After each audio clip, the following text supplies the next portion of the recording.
नमस्कार, सुजय समाचार में आप सभी का हार्दिक स्वागत है और मैं लीजा जुड़ी हूं आपके साथ। खबरों की शुरुआत करें उससे पहले एक नजर डालते हैं इस वक्त की हेडलाइंस पर। मुख्यमंत्री श्री भजनलाल शर्मा की पहल पर 25 से 31 मार्च तक मनाया जाएगा राजस्थान दिवस उत्सव। बाड़मेर में मातृ वंदन से होगा आगाज।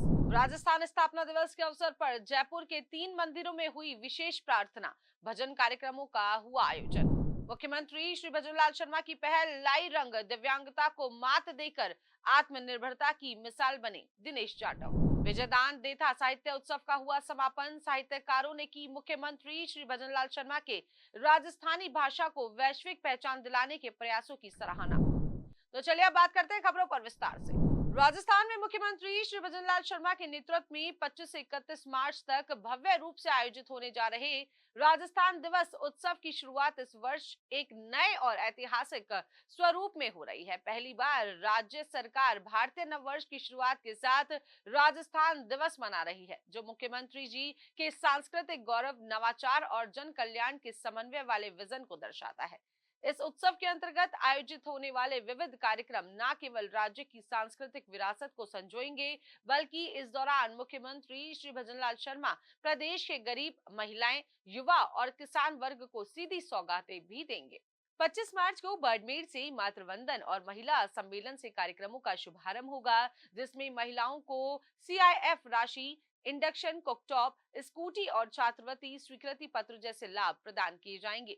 26 मार्च को बीकानेर में किसान सम्मेलन, 27 को भरतपुर में गरीब और अंत्योदय समारोह, 28 मार्च को भीलवाड़ा में सुशासन समारोह और 29 मार्च को कोटा में युवा एवं रोजगार उत्सव आयोजित होगा, जहां युवाओं को नियुक्ति पत्र दिए जाएंगे और नई कौशल एवं युवा नीति लागू की जाएगी। 30 मार्च को जयपुर में राज्य स्तरीय सांस्कृतिक कार्यक्रम और 31 मार्च को ग्लोबल इन्वेस्टमेंट समिट के तहत निवेश उत्सव का आयोजन किया जाएगा, जहां निवेशकों को भू आवंटन पत्र सौंपे जाएंगे और लॉजिस्टिक, डेटा सेंटर व टेक्सटाइल पॉलिसी का लोकार्पण होगा। मुख्यमंत्री श्री भजनलाल शर्मा का ये प्रयास केवल एक उत्सव नहीं, बल्कि राजस्थान को विकास और निवेश की नई ऊंचाइयों तक पहुंचाने की प्रतिबद्धता का प्रतीक है। मुख्यमंत्री श्री भजनलाल शर्मा के प्रेरणादायक नेतृत्व में राजस्थान स्थापना दिवस 2025 का शुभारंभ एक आध्यात्मिक और सांस्कृतिक वातावरण के बीच जयपुर से हुआ, जिसमें पर्यटन विभाग द्वारा 3 प्रमुख मंदिरों श्री जगत शिरोमणि मंदिर आमेर, काले हनुमान जी मंदिर जल महल के सामने और श्री ब्रजनिधि मंदिर चांदनी चौक में विशेष प्रार्थना और भजन कार्यक्रमों का आयोजन किया गया। मुख्यमंत्री की दूरदृष्टि का ही परिणाम है कि राजस्थान फेस्टिवल को अब केवल एक सांस्कृतिक आयोजन नहीं, बल्कि राज्य की आत्मा से जुड़ी परंपराओं और आस्था का उत्सव बनाया गया है। आमेर के जगत शिरोमणि मंदिर में गुलाब और चंदन से तिलक कर आगंतुकों का पारंपरिक स्वागत, मीरा भजनों की संगीतमय प्रस्तुति और मंदिर के ऐतिहासिक महत्व की जानकारी ने पूरे आयोजन को आध्यात्मिक रंग से भर दिया। वहीं काले हनुमान जी मंदिर और श्री ब्रजनिधि मंदिर में भी भजन, प्रसाद वितरण और अतिथियों पर पुष्प वर्षा की गई। इस पूरे आयोजन ने न केवल स्थानीय जनता को गौरव की अनुभूति कराई, बल्कि देश विदेश से आए पर्यटकों को राजस्थान की समृद्ध विरासत से भी परिचित करवाया। मुख्यमंत्री श्री भजनलाल शर्मा के सांस्कृतिक संवर्धन के दूरदर्शी विजन और राजस्थानी भाषा को वैश्विक मंच पर प्रतिष्ठित करने की प्रतिबद्धता का सशक्त उदाहरण बना विजयदान देथा साहित्य उत्सव। जयपुर के जवाहर कला केंद्र में 21 से 23 मार्च तक आयोजित इस 3 दिवसीय साहित्यिक उत्सव ने राजस्थानी भाषा, साहित्य और लोक संस्कृति के विविध पहलुओं को मंच प्रदान किया, जिसमें देश भर से आए लगभग 50 साहित्यकारों, कवियों और विद्वानों ने भाग लिया। मुख्यमंत्री श्री भजनलाल शर्मा की पहल से पहली बार राजस्थानी भाषा के संवर्धन के लिए इस स्तर पर कोई आयोजन हुआ, जिसमें महिला लेखन, राजस्थानी कहानियों की परंपरा, कविता के प्रयोग, प्रवासी साहित्य और लोक संस्कारों की जड़ों पर सारगर्भित चर्चाएं हुई।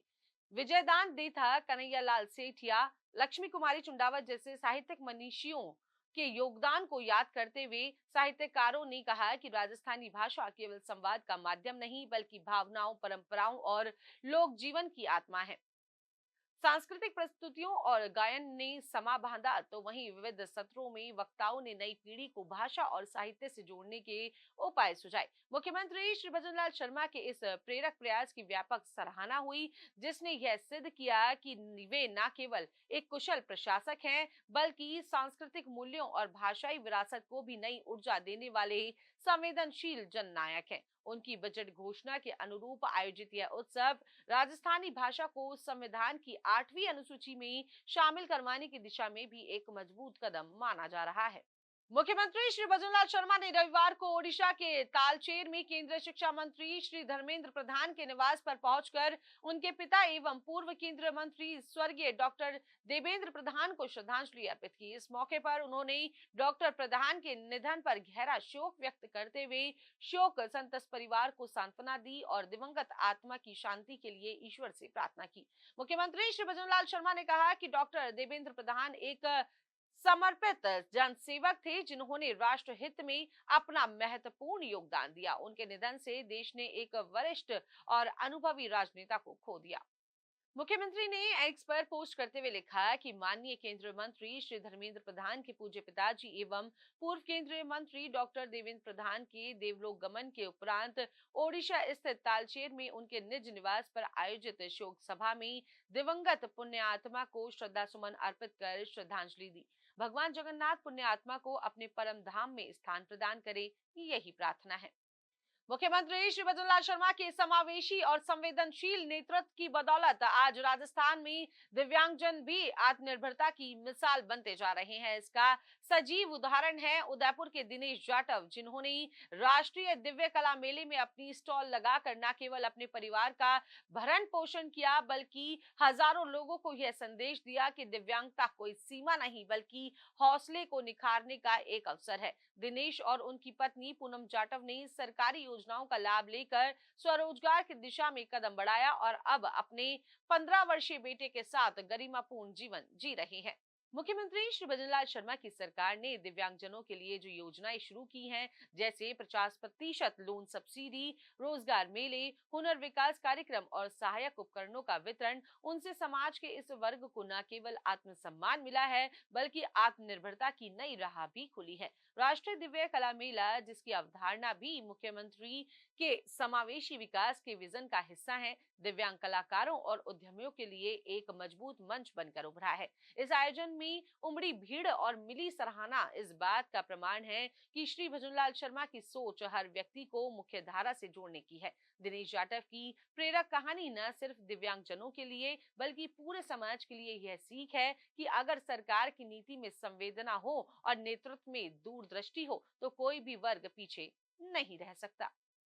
मुख्यमंत्री श्री भजनलाल शर्मा के सशक्त नेतृत्व और जन स्वास्थ्य के प्रति उनकी संवेदनशील सोच के चलते पूरे प्रदेश में टीबी मुक्त अभियान चलाया जा रहा है। इसी विजन के तहत झुंझुनू जिले को राष्ट्रीय क्षय उन्मूलन कार्यक्रम के अंतर्गत पायलट प्रोजेक्ट के रूप में चुना गया है, जहां एडल्ट बीसीजी वैक्सीनेशन अभियान जोर शोर से चल रहा है। मुख्यमंत्री की दूरदर्शिता और जन स्वास्थ्य के लिए दृढ़ संकल्प का ही परिणाम है कि 18 मार्च से शुरू हुए इस अभियान के तहत मात्र 5 दिनों में 40% यानी 33,962 चिन्हित वयस्कों को टीका लगाया जा चुका है। उप स्वास्थ्य केंद्रों से लेकर जिला अस्पताल तक चल रहे इस व्यापक अभियान में उन वयस्कों को प्राथमिकता दी जा रही है जो कभी टीबी से ग्रसित रहे हों, टीबी मरीजों से संपर्क में रहे हों, मधुमेह पीड़ित हों, 60 वर्ष से अधिक उम्र के हों, धूम्रपान के आदी या कुपोषित हों। जब तक सभी चिन्हित लोगों का टीकाकरण नहीं होगा तब तक यह अभियान जारी रहेगा। टीकाकरण के बाद जिन व्यक्तियों को टीका लगाया गया है उनकी भी मॉनिटरिंग होगी। सकारात्मक परिणाम आने पर इस कार्यक्रम को पूरे प्रदेश में लागू कर टीबी मुक्त भारत की कल्पना को साकार किया जाएगा। राजस्थान में पर्यावरण संरक्षण और स्वच्छता को बढ़ावा देने की दिशा में मुख्यमंत्री श्री भजनलाल शर्मा के नेतृत्व में अनूठी पहल की गई है। इसके तहत रामगंज मंडी विधानसभा क्षेत्र की खैराबाद पंचायत समिति में प्रदेश का पहला स्टील बर्तन बैंक शुरू किया गया है। इस अभिनव योजना का विधिवत शुभारंभ भजनलाल सरकार में शिक्षा एवं पंचायती राज मंत्री ने खैराबाद के दौरे के दौरान किया। दरअसल शादी समारोह और अन्य सामाजिक आयोजनों में बड़ी मात्रा में डिस्पोजल आइटम्स का उपयोग होता है, जो कार्यक्रम के बाद कचरे के रूप में पर्यावरण को हानि पहुंचाते हैं। इस समस्या से निपटने के लिए सरकार ने पंचायत स्तर पर स्टील बर्तन बैंक की स्थापना का निर्णय लिया है।